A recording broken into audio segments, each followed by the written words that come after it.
Welcome to the Required podcast. Today's episode, we've got an old favourite back, Rich Gibbard, who's going to come and talk to us about the world of marketing and all things new going on. So can I just confirm, Rich, is this actually you or is it an avatar you've created using generative AI? The fact that you've called me an old favourite and you've got at least 20 years on me, mate. So I don't think if I was to choose an avatar, then I would choose one with a better hairline. So, disappointing avatar choice if it was.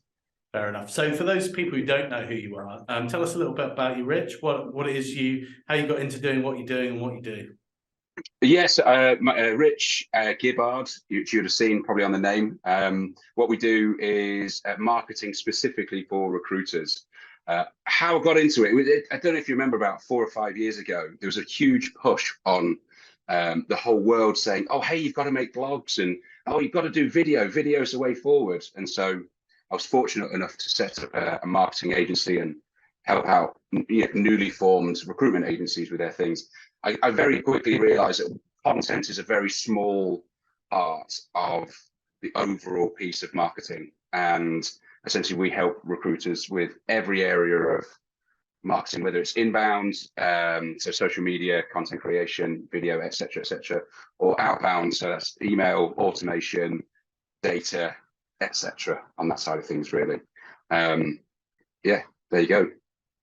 So we met in some very dark times. I think it was probably first month of lockdown. We met on one of these virtual lunch clubs and just got chatting. And I was super interested in how this guy's starting a marketing business in perhaps the biggest downturn in the history.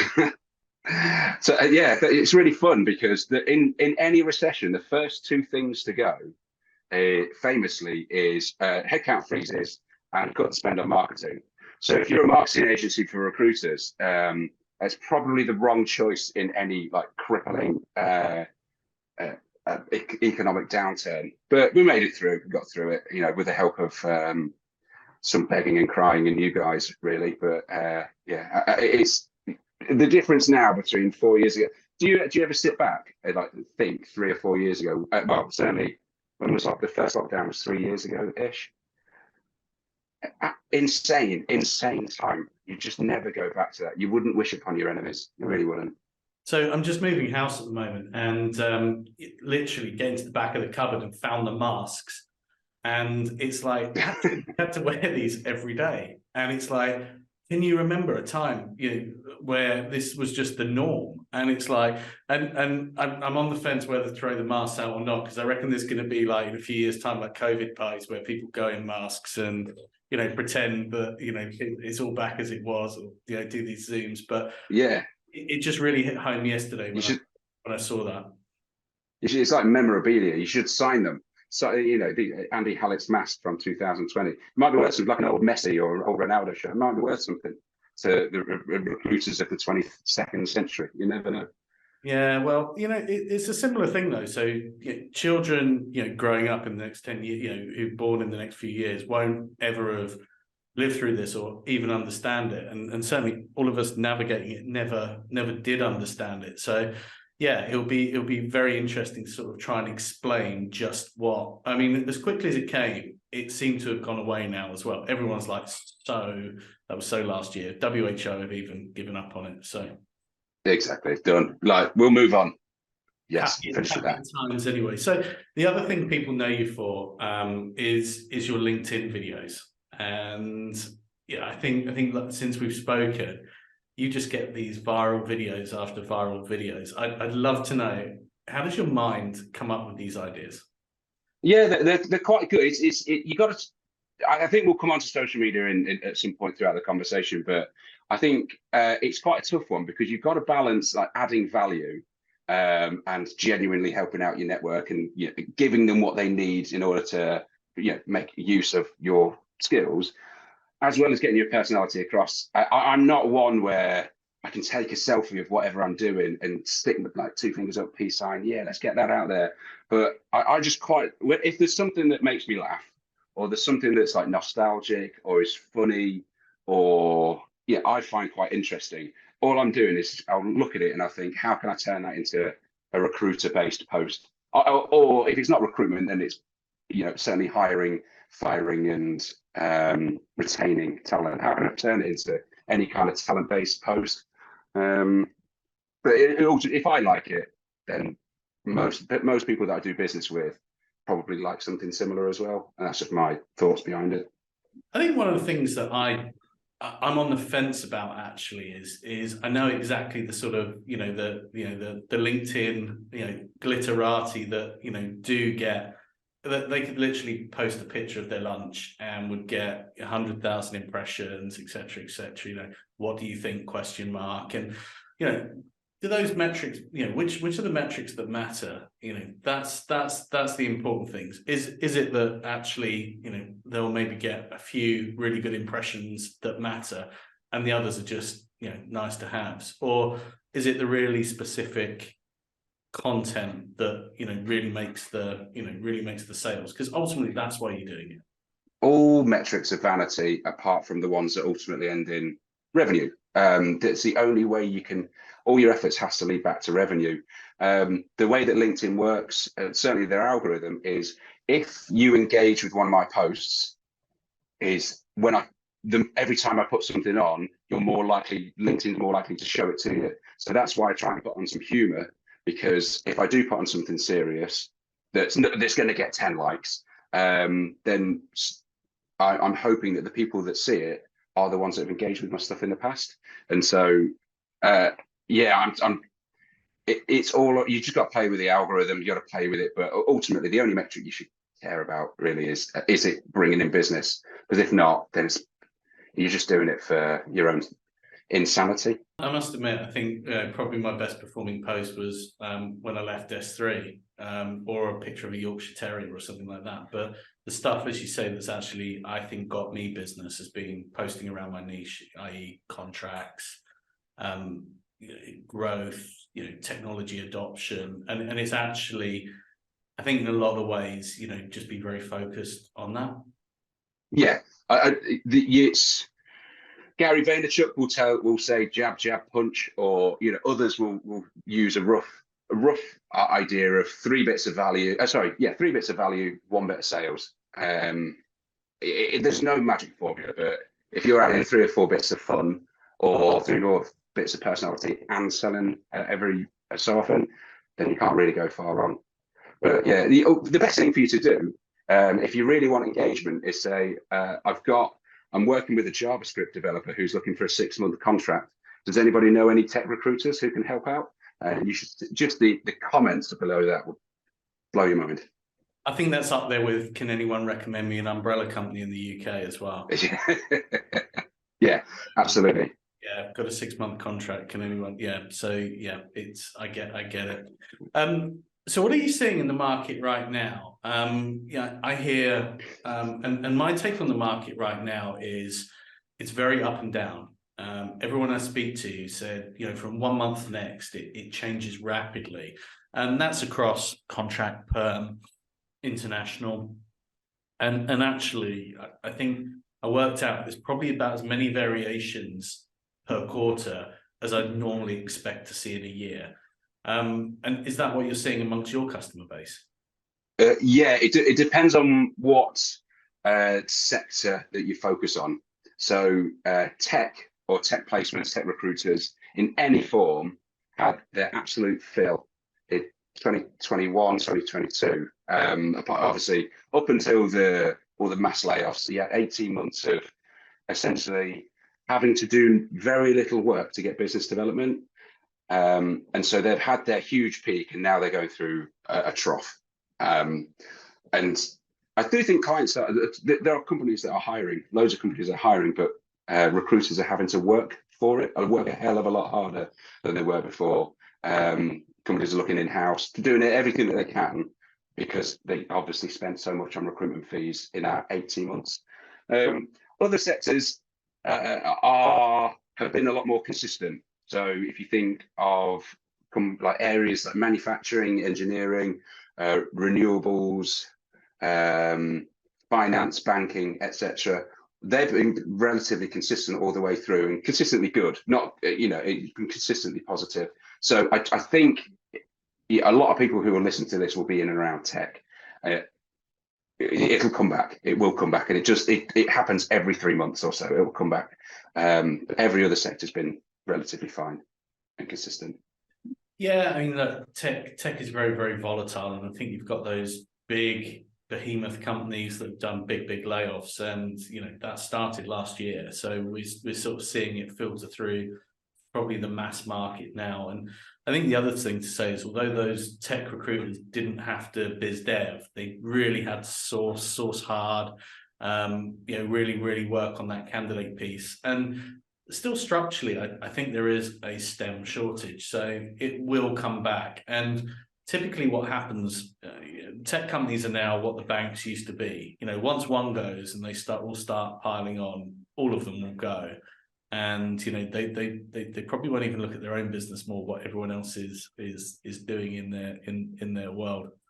I mean, obviously the big news in technology right now is the talk around generative AI. Every company I'm seeing is now powered by ChatGPT. How's this going to disrupt our industry, Rich? I think it already has, and I think it already has for the better. And so over the next couple of years, what you'll find is that from a written word point of view or idea generation point of view, just on a basic level for recruiters, certainly, is that it's going to help with ranging from the very basic things like cover sheet notes, writing a LinkedIn post, putting a poll together, all these like relatively simple tasks for it to do. That it's all, you can already see posts that are going out there. You can already see how it's helping people to write and put things together. So it has disrupted for the better.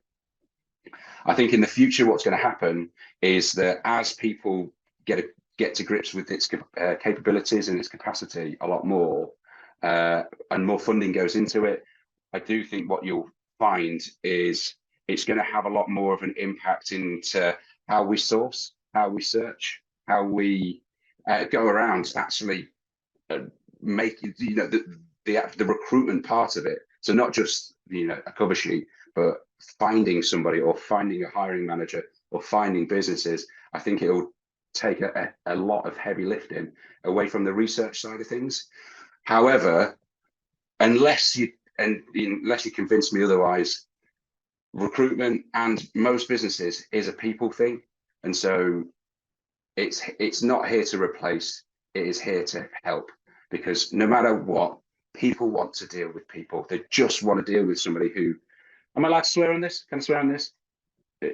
No swearing. Right. People do not want to deal with idiots. They don't want to deal with robots. They just want to deal with normal human beings. Simple as that. And people like them, people who can help. And ChatGPT is a long way away from being able to do that. Yeah, I think I hit the non-swear button when I registered this on Apple. So yeah, probably best not to.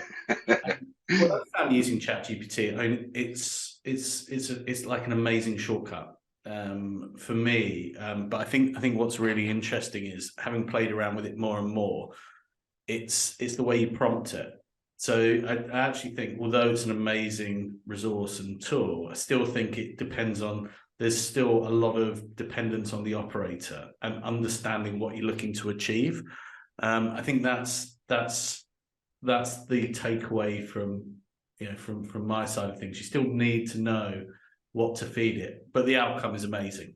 And the speed, quality, yeah, it is a fantastic piece of technology, unbelievable. And I fear what the next 10, 15 years are going to bring, and like the quality of it, because imagine it having feelings. Imagine it being able to handle the ups and downs of recruitment. Or do you reckon ChatGPT can deal with a counteroffer or somebody leaving after the first day? I don't think so. So when it can deal with that, then I'll be worried. I think yeah, the ups and downs of a recruiter are quite big. So, and that sort of, I think someone once described it as champagne and razor blades, and yeah, you're right. Until it's sentinel and can, not only, not it's when it doesn't manage to deal with the counter offer and goes and smashes up the desk, then I know that generative AI, the AI is really really effective. And if it'll be on lunch club, and that call will come in that the offer's dropped. Absolutely. Or if things aren't working down, ChatGPT 5 is taking ChatGPT 4 around the car park, going for a walk just to talk about its performance. That's the scary side of things. No, it'll be ChatGPT. Chat 4 went to Vegas and celebrated too hard, and 5 had to rein it in and do a disciplinary. But yeah, I mean, look, ultimately, it's seen some really interesting use cases for it. As you said, things like cover sheets. I think there'll be some really interesting stuff when companies start transcribing their phone calls. And I think actually what's typically happened, recruitment companies always have a lot of data, but they've not necessarily had the tools to use that data, extract that data.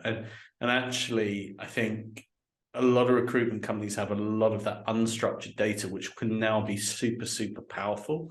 So I think the use cases coming in around that are going to be huge. Yeah, but like you said from the outset, it all comes down to what does a human want it to look like. And a lot of data analytics, data modeling, data lakes, all these kind of businesses have been around for 50. BI companies have been around for 15, 20 years that can do damage. But the problem is that the typical personality of a recruiter does not want to be there and handle its data. People just want to speak to another human being. That's all they want to do. They don't want to. So the problem of organizing data will still be around in 10 years' time, but just in a different guise. Yeah, I think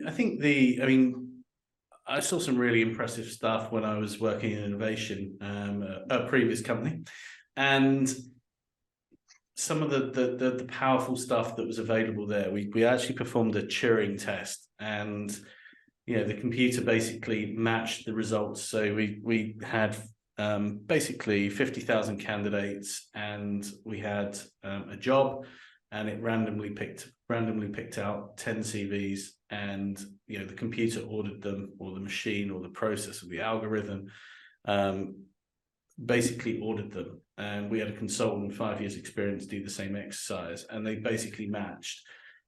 The consultant took 25 minutes to do it, the machine took 14 milliseconds. And it was just the speed. And all that we'd done was we fed in a load of job descriptions, a load of CVs, and a load of outcomes. So who got sent out, who got interviewed, who got placed, and ultimately the machine just went and worked out the patterns.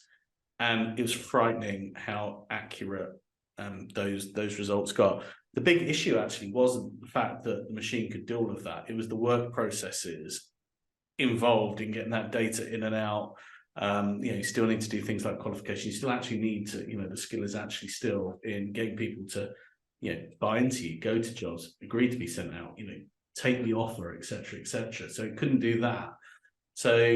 But it could do that search and match so very scarily quickly. And I actually wonder why it's not happened yet as quickly as it. Have you seen? I'm sure there's something called People GPT. Be worth investigating. There's I saw a video walkthrough of them doing it, and it was words to the effect of giving it a prompt and saying, "I'm looking for a data scientist who's got these skills," and it came back with 100 profiles. So great. Now give me the ones that have done management, and recommended these ones. Great. Now then it preloaded a load of messages out there. And it started talking through. So it sounds very similar. Like you say though, the difficulty that people will have is you're dealing with humans. So sometimes you just might not want to go to an interview. A recruiter can convince somebody to go to an interview, whereas I doubt that a robot, you can just turn off your messages. But anyway. I'm not too sure. That's the big thing about how you get around AI. Just turn the plug off and the robots can't take you. But I think what's interesting is I've not seen this level of interest probably since the internet, genuinely in people with, or the smartphone. I think what's interesting, Chris Collins, who's member of our Lighthouse group, who I've known for a number of years, he said he goes to this monthly meetup in San Francisco where they talk about stuff coming forward. He said 300-400 people normally there, 5,000 people last time he was there, and he said just the whole buzz around what is possible, and like the internet, technically everything's possible. I think what will need to happen, those building blocks need to come in. So it's very, very powerful, but it's going to need to be made in a way that people can consume it really, really easily as well. Yeah, indeed. I did our own little podcast on ChatGPT 3 or 4 months or so ago. All it was just me ranting into a microphone, and it's like 5-10 minutes about what it's going to be like and how it affects things. I've said the same thing, and I'll say the same repeatedly. Is for now, all it will do is replace developers because it does a lot of coding for them, and it will replace copywriters because it will do a lot of the idea generation for them. But other than that, the AI behind image creation, website layouts, I'm just trying to think of what other things would be, putting together infographics or putting together visuals, AI avatars, things like that. They are, whilst very impressive, they're still a long way from being accepted into normal society, I think. I think things like SEO as well, those sort of, anything that requires that sort of understanding of data and, but I guess the best SEO guys will take that, harness it, and be even better. Yeah, the best SEO guys, I think what they did is they just asked it, ChatGPT, to write me 50 blogs on this, and then all of a sudden, stick it into different reworders and things like that. All of a sudden, they've just got the content.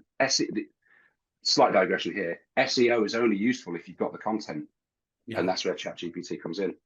My tip around how to hire an SEO consultant.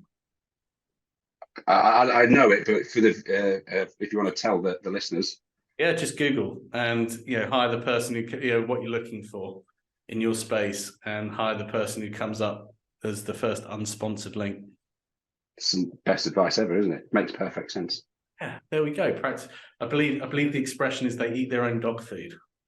Nice. I didn't know that one, so I will take that one away. And you practice what they preach, whichever you want, really. So I'll probably stick with practice what they preach as opposed to eating my own dog food. But I should probably do a bit more corporate, a bit more what the niche I'm looking for.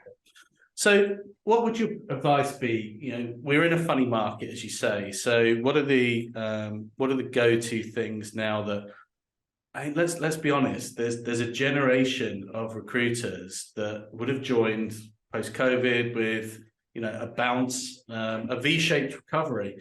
Then very much a tech boom, a STEM shortage, and then gradually we've seen, actually now it's tough. And people who joined who didn't need to BD now need to BD. So what would your advice be to someone probably a year and a half in now that's thinking, is this for me? It's a bit tough. How do I do this? Yeah, it is tough. And even at the best of times, like you said before, it's a tough job. If it's an easy job, everybody would do it. So if you are interested in it, you stick with it. That's probably the best advice that you get.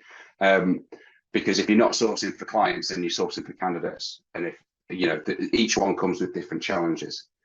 It all comes down to process, sales, business development, tactics, and process.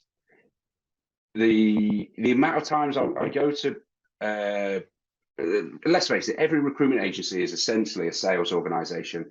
90% of the staff are there to sell. And it surprises me when there are no sales structures and no sales processes. Everybody's doing it a little bit differently. Everybody says what they want at every objection, and everybody kind of does different things depending on how they feel. Well, ultimately what happens is that every business should have a sales process, and everybody should have structure in terms of how to go to market, how to onboard a client, how to keep the client, and how to customer success and how to get more out of the client. And so there needs to be, my advice would be build out processes and stick to the processes that you know that work. You, I kind of leading into marketing a little bit on this one. The challenge with recruiters is that you are paid to get jobs and vacancies today. You're paid to get interviews today. If you're not getting anything today, then what have you done? But the problem is with having only a short-term thinking about it is that quite often you can miss out on big companies hiring in 6 months' time. You can miss out on huge projects, statements of works that in 12 months' time, because all you've been focusing on the here and now. So it's a really, really tough balance to ask for business today versus, right, you're not looking now. What can I give you? What can I provide? How can I be front of mind? How can I be near you when you press the button to say that you are hiring? And it's trying to find a way to making sure that you are asking for business today and giving people value, content, and staying front of mind. And that's my biggest advice, really, outside of just stick with recruitment, is how can you make sure your sales processes cover both here and now and long-term business. I think the phrase I heard when I first started in recruitment back in the 1600s or whenever it was nobody ever fails at recruitment, they just give up. And I think it's still true today that actually you will get there. And often I talk around, you won't just make sales on your first calls. You won't make sales probably in your first week or month of calls. It's when you start getting much better at it, once you have that 10,000 hours. And I think a lot of people right now just don't have the 10,000 hours. They don't necessarily have the network because they've not needed it. They don't. I think we talk a lot about consistency and turning up, and they haven't needed to because they've been head down sourcing. So it's a very interesting approach on that. But I think all the best recruiters I've ever known have always had a tough time, and it's how they come back. And this market is in places tough, and I think anyone just starting out or anyone that's had a great deal of success and is now finding it more difficult, just know that every time this market has happened, it's come back stronger.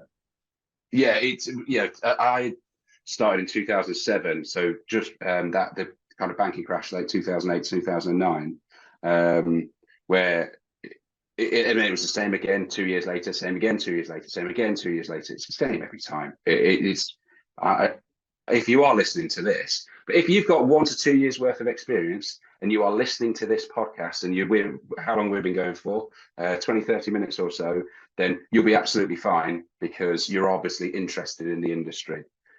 So fair play to you. Made it this far, if you've gone through that. Wow, what a compliment to your ability to run through. Yeah, I would also say if you have listened to all of this and you're not on the phone, get on the phone ASAP. Just hang up straight. Just don't watch the end of it. Just get on the phone. Just start blind dialing people just to see what business you can get. Definitely a contact sport.